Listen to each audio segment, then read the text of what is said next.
کیا ماؤں نے لال جنے تھے؟ کیا دھرتی نے انسان دیکھے تھے؟ آج تک دنیا ایسا بادشاہ نہ دکھا سکی جو 22 لاکھ مربع میل پہ حکومت کر کے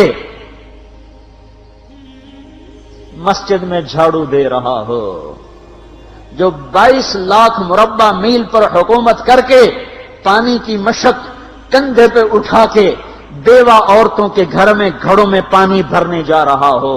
امیر المومنین کہاں جا رہے ہو؟ فلاں اماں کے گھڑے میں پانی بھرنے جا رہا ہوں، فلاں کے گھر میں پانی بھرنے جا رہا ہوں۔ 22 لاکھ مربع میل پہ حکومت کر کے دھرتی نے ایسا بادشاہ نہیں دیکھا جو اونٹ چراتا پھر رہا ہو، اور جو بیت المال کا اونٹ گم ہوا، چولے کو باندھا اور دوڑ لگائی، آگے احنف بن قیس ملے، ارے کہاں جا رہے ہو امیر المومنین؟ کہ تو بھی آ جا، بیت المال کا اونٹ گم ہو گیا ہے، مل کے تلاش کریں۔ پتہ نہیں کتنے مسلمانوں کا اس میں حصہ ہے۔ دھرتی ایسا بادشاہ نہ دکھا سکے گی، نہ دکھا سکے گی، کوئی ایسا آیا ہی نہیں ہے کہ جو اتنی بڑی سلطنت کا مالک ہو اور کیکر کے درخت کے نیچے بغیر پہروں کے سو رہا ہو۔ یہ ہمارے چھوٹے چھوٹے حکمران، ووٹوں کے ذریعے سے کرسیوں پر بیٹھنے والے، ان بے وقوفوں کے آگے بھی پہرے، پیچھے بھی پہرے، دائیں بھی پہرے، بائیں بھی پہرے، اوپر بھی پہرے، ان کی گاڑیاں بھی بلٹ پروف، یہ پھر بھی ڈرتے ڈرتے جا رہے کہ انہوں نے ظلم کیا، یہ اپنی ذات میں خوف زدہ ہو گئے۔ عمر نے اپنے نام کے ساتھ فاروق کا لقب آپ نے کہا عمر فرق بین الحق والباطل، عمر وہ عمر ہے جس نے حق اور باطل میں فرق کر کے دکھا دیا، اس لیے یہ فاروق ہے، اس نے حق اور باطل میں فرق کر کے دکھایا، یہ فاروق ہے۔ حسن بصری فرمایا کرتے تھے اپنی محفلوں کو عمر کے ذکر سے سجاؤ۔ حضرت عائشہ فرمایا کرتی تھیں عمر کے تذکرے کیا کرو کہ جب عمر کا تذکرہ ہوتا ہے تو عدل کا تذکرہ ہوتا ہے، جب عدل کا تذکرہ ہوتا ہے تو اللہ کا تذکرہ ہوتا ہے۔ کہ ہم عائشہ رضی اللہ تعالیٰ عنہا فرمایا کرتی تھیں اتنے بڑی سلطنت پر حکومت کرنے کے بعد اللہ کی راہ میں جانے والے مجاہدین کے گھر گیا کھڑا ہوا ہے، دروازے پہ دستک دے رہا ہے، بیٹی کوئی بازار سے سودا لینا ہو تو مجھے بتاؤ، تیرے گھر والا تو اللہ کی راہ میں ہے، میں تمہارے گھر کا سودا لے آؤں، کیا کیا چیز چاہیے؟ تم نے اپنے خامند کو خط لکھنا ہوگا، تم تو لکھنا نہیں جانتی، مجھے بتاؤ میں تیرے خامند کو تیری طرف سے خط لکھوں۔ اما تیرا بیٹا اللہ کی راہ میں گیا ہوا ہے، مجھے بتا میں تیرے بیٹے کے نام تیری طرف سے خط لکھوں۔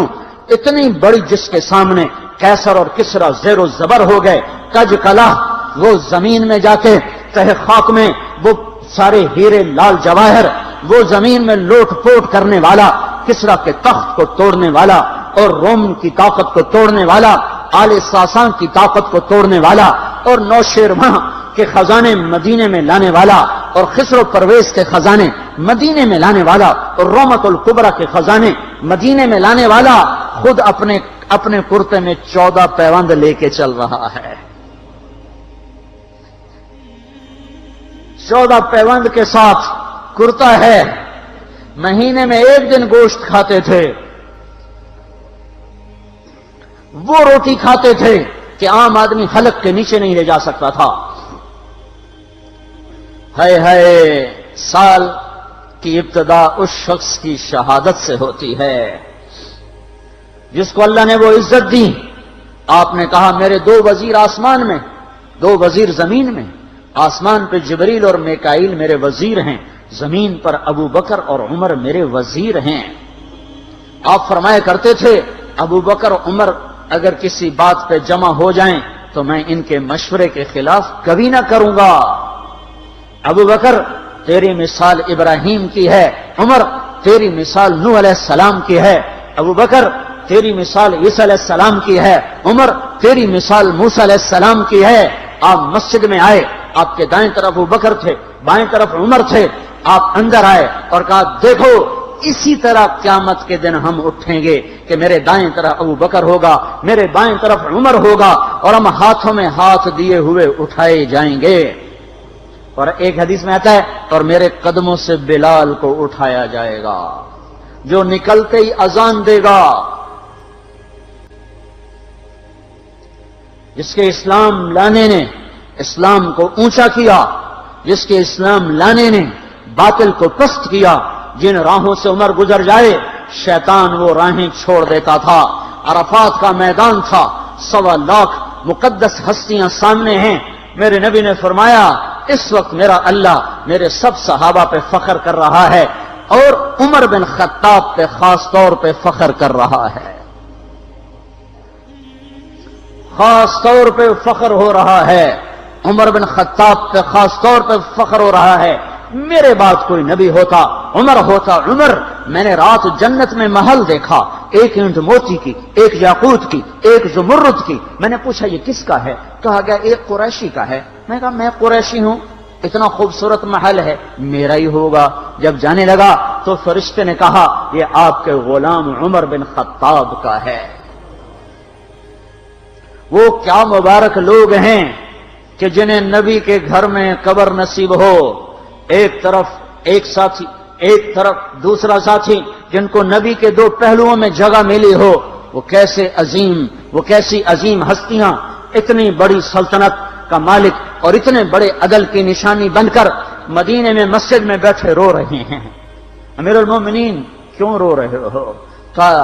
کہا دجلہ کے کنارے کتا بھی پیاسا مر گیا تو پوچھ تو عمر کی ہوگی، فرات کے کنارے کتا بھی پیاسا مر گیا تو پوچھ تو عمر کی ہوگی۔ راتوں کو پہرے دیے جا رہے ہیں، راتوں کو خبرگیری کی جا رہی ہے۔ مدینے کے باہر ایک خیمہ ملتا ہے، چند بچے ملتے ہیں جو رو رہے ہیں۔ ایک عورت ہانڈی چڑھا کے ڈوئی پھیر رہی ہے۔ پوچھتے ہیں بہن یہ بچے کیوں رو رہے ہیں؟ کہ یہ بھوک سے رو رہے ہیں۔ ہانڈی میں کیا ہے؟ پانی، کچھ بھی نہیں۔ کیوں چڑھایا ہوا ہے؟ بہلانے کے لیے۔ سو جائیں گے روتے روتے، میرا اور عمر کا اللہ کے ہاں فیصلہ ہوگا۔ تو عمر کی ہچکیاں بن گئیں کہ عمر کو بہن تیرے حال کی کیا خبر؟ کہ پھر ہمارا بادشاہ کیوں بنا ہے؟ اگر ہمارے حال کی خبر نہیں لیتا تو ہمارا خلیفہ کیوں بنا ہے؟ پر لگ گئے، بیت المال سے سامان نکالا، بوری بھری، سر پہ اٹھائی، کمر پہ اٹھائی۔ غلام اسلم نے کہا میں اٹھاؤں؟ کہ قیامت کے دن بھی میرا وزن تو اٹھائے گا۔ اسی طرح بھاگے ہوئے آئے، پنیر نکالا، آٹا نکالا، گھی نکالا، شہد نکالا، ڈال کے ہانڈی میں نیچے آگ، خود دھواں، گیلی لکڑیوں میں پھونکے مار مار مار آگ جلائی، حلوہ تیار کیا، پھر پلیٹوں میں ڈال ڈال کے بچوں کو کھلایا۔ وہ عورت کہنے لگی کاش عمر کی بجائے تو خلیفہ ہوتا۔ تو یہ نہیں کہا کہ میں ہی عمر ہوں، میں ہی عمر ہوں۔ فرمایا جب کل تو امیر المومنین سے ملے گی تو مجھے بھی وہیں دیکھ لے گی، مجھے بھی وہیں پا لے گی۔ پھر وہاں بیٹھ کے دیکھتے رہے، اٹھ کے چل دیے۔ بچے ہنسنے لگے، کھیلنے لگے، تو اپنے غلام سے فرمایا میں نے انہیں روتا دیکھا تھا، میرا جی چاہا میں انہیں ہنستا بھی دیکھوں۔ 22 لاکھ مربع میل پہ اسلام پھیلا کر حکومت اس سے بھی بڑے علاقے میں لوگوں نے کی۔ چنگیز نے اس سے زیادہ فتوحات کی، محمود غزنوی نے اس سے زیادہ کی، سکندر تیمور نے اس سے زیادہ کی۔ پر فتوحات کر کے یوں خدمت کر رہا ہو، پانی بھر رہا ہو، اونٹ چرا رہا ہو، امامت کرا رہا ہو، 14 پیوند لگے کپڑوں کے ساتھ خلافت کے تخت پر بیٹھا ہوا ہو، یہ دھرتی میں پھر کوئی نہیں آئے گا۔ ہے نماز میں خنجر لگا، نماز پڑھاتے ہوئے 27 ذوالحج، 27، 28، 29 یکم کو انتقال ہوا۔ یکم محرم موت کے آثار گہرے نظر آئے۔ بیٹے کو بلایا کہ بیٹا جاؤ اما عائشہ سے پوچھ کے آؤ کہ عمر اپنے ساتھیوں کے ساتھ دفن ہونے کی اجازت چاہتا ہے۔ امیر المومنین کے لقب سے بات نہ کرنا، عمر کہنا، عمر، اب میں امیر المومنین نہیں رہا۔ جب وہ پوچھنے گئے تو حضرت عائشہ رو رہی تھیں۔ انہوں نے عرض کی اما جان میرا باپ اپنے ساتھیوں کا پڑوس چاہتا ہے۔ انہوں نے فرمایا یہ جگہ تو میں نے اپنے لیے رکھی تھی، لیکن اگر عمر چاہتے ہیں تو ان کو مجھ پر فضیلت ہے، میں ان کے لیے دستبردار ہوں۔ انہوں نے واپس آ کر خوشخبری سنائی، مبارک ہو اجازت مل گئی۔ کہ نہیں شاید میرے شرم میں اجازت دی ہو، جب مر جاؤں تو تو مجھے دوبارہ دروازے کے سامنے رکھ کر پھر جا کے پوچھنا، اس وقت اجازت ملے تو پھر لے جانا، ورنہ مجھے بقیع کی طرف لوٹا دینا۔ اتنے میں حضرت علی آئے، پریشان دیکھا، عمر کیوں موت سے ڈر گئے؟ کہ نہیں، موت کے بعد کی گھاٹی سے ڈر رہا ہوں۔ کہ ڈرو نہیں، میرے ان کانوں نے سنا ہے اور اتنی دفعہ سنا ہے کہ میں گن نہیں سکتا کہ اللہ کے نبی فرمایا کرتے تھے ابو بکر اور عمر جنت کے بڑی عمر کے لوگوں کے سردار ہیں۔ آپ نے فرمایا تو اس بات کی گواہی دے گا؟ کہ میں بھی دوں گا، میرا بیٹا حسن بھی دے گا۔ امام حسن بھی ساتھ تھے۔ کہ میں بھی دوں گا، میرا بیٹا حسن بھی گواہی دے گا۔ پھر بھی ہے جو جنت کی بشارتیں لیے ہوئے ہیں، 10 مبشرہ، ابو بکر جنتی، عمر جنتی، عثمان جنتی، علی جنتی، طلحہ جنتی، زبیر جنتی، ابو عبد الرحمن بن عوف جنتی، ابو عبیدہ بن جراح جنتی، سعید بن زید جنتی۔ آپ نے نام لے کر گنے، نام لے کر گن کر کہا، سنو ابو بکر جنتی ہے، عمر جنتی ہے، عثمان جنتی ہے، علی جنتی ہے، طلحہ جنتی ہے، زبیر جنتی ہے، سعد بن ابی وقاص جنتی ہے، عبد الرحمن بن عوف جنتی ہے، ابو عبیدہ بن جراح جنتی ہے، سعید بن زید جنتی ہے۔ میں ان سے راضی ہوں، لوگوں ان کا حق پہچانو، میں ان سے راضی ہوں، میں ان سے راضی ہوں۔ پھر آپ نے فرمایا اگر تم نے ان کے بارے میں کسی ایک کے بارے میں بھی دل میں بغض لے کر مر گئے، اور تم نے اتنی بندگی کی تھی کہ سوکھ کے کانٹا ہو گئے تھے، روزے اتنے رکھے تھے کہ پیٹ کمر کو لگ گیا تھا، سجدے اتنے کیے تھے کہ تمہارے ماتھے اور گھٹنوں پر پتھروں جیسے نشان پڑ گئے تھے، اتنا کچھ کر کے ان 10 میں سے کسی ایک کا بغض لے کر اگر تم مر گئے تو اللہ تمہیں منہ کے بل جہنم میں گرا دے گا۔ لوگوں میں ان سے راضی ہوں، ان کا حق پہچانو، جن کو اللہ بھی رضا کے پروانے دے رہا ہو، جن کو اللہ کا رسول رضا کے پروانے دے رہا ہو، جن کو وزارت کا شرف مل چکا ہو، نبی کے پہلو میں قبر جن کی بننے کا اعلان ہو چکا ہو، وہ موت پر کیا کہہ رہا ہے؟ موت پہ کیا کہہ رہا ہے؟ اپنے بیٹے سے کہا میرا سر زمین پہ ڈال دے۔ ان کی گود میں سر تھا عبداللہ بن عمر، تو انہوں نے گود سے ہٹا کر پنڈلی پہ رکھ لیا، یہاں رکھ لیا۔ چلے گئے، کیا کہہ رہا ہوں سنتے نہیں ہو، زمین پہ ڈال دو۔ تو انہوں نے زمین پہ ڈالا تو اپنے چہرے کو مٹی میں رکھ دیا اور ایسے ملنے لگے اور کہنے لگے اے میرے رب، اگر تو نے عمر کو معاف نہ کیا تو عمر ہلاک ہو جائے۔ ویل لک یا عمر ولامک ان لم یغفر لک ربک، عمر تیری ہلاکت ہے اگر تیرے رب نے تجھے معاف نہ کیا۔ یہ کہتے کہتے کہتے جان دے دی۔ 22 لاکھ مربع میل میں اسلام کو زندہ کرنے والا، این حالت نماز میں زخم کھا کے گرنے والا، مطلوب مصطفیٰ، وزیر مصطفیٰ، جنت کی خوشخبریاں لے کر پھر موت پر یوں کہہ رہا ہو اے اللہ تو نے معاف نہ کیا تو میرا کیا بنے گا؟ کیا بے طلبی ہے۔ ان کے بیٹے خلافت کے اہل، ان کے بہنوئی سعید بن زید 10 مبشرہ میں سے دونوں کے نام کاٹ دیے، کہ یہ 6 ہیں جن سے اللہ کا رسول راضی تھا، جس کو چاہو خلیفہ بنا دو، جس کو چاہو حکومت دے دو، نہ میرے بیٹے کو ملے گی نہ سعید بن زید کو ملے گی۔ کسی نے کہا شوشہ چھوڑا، آپ کا بیٹا بھی تو بہت قابل ہے، اسی کو بنا دیں۔ تو اسے تو طلاق دینا نہیں آتا، حکومت کہاں سے چلائے گا؟ یہ ایک واقعہ کی طرف اشارہ کیا ہے، اس کے پیچھے ایک واقعہ ہے جس کو انہوں نے یاد کر کے فرمایا وہ تو طلاق دینا نہیں جانتا، وہ حکومت کیا چلائے گا؟ حالانکہ بڑے صحابہ میں عبداللہ بن عمر کا مقام ہے۔ ہے جنازہ صہیب رومی نے پڑھایا، دروازے کے سامنے لا کے رکھ دیا گیا، سب لوگ جنازے کے ساتھ کھڑے ہو گئے، عبداللہ بن عمر اکیلے آگے گئے، دروازے پر دستک دی تو اما جان میرا باپ عمر بن خطاب دروازے پہ حاضر ہو چکا ہے، اندر آنے کی اجازت چاہتا ہے۔